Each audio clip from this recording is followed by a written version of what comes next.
ជំរាបសួរបងប្អូនទាំងអស់គ្នាជាទីស្រឡាញ់នេះជាបទពិសោធន៍ផ្ទាល់របស់ខ្ញុំ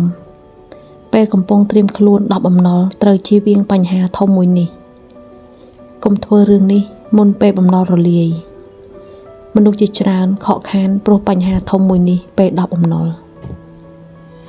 ថ្ងៃនេះខ្ញុំចង់ចែករំលែកបទពិសោធន៍មួយដែលខ្ញុំធ្លាប់ឆ្លងកាត់ផ្ទាល់ពេលយើងកំពុងត្រៀមខ្លួន10អំណុលមានបញ្ហាធំមួយដែលយើងត្រូវប្រុងប្រយ័ត្ន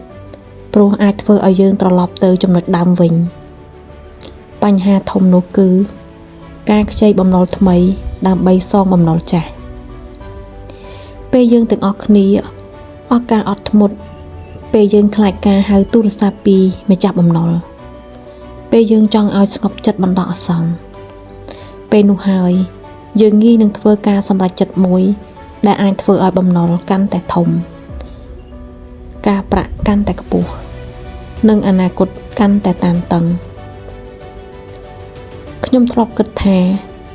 បើខ្ចីមួយនេះមកសងមួយនោះសិនបន្ទាប់មកអ្វីនឹងល្អឡើងតែការពិតគឺមិនដូចយើងគិតទេមានតែធ្វើឲ្យបំណុលរបស់យើងកើនឡើងឬច្រើនឡើង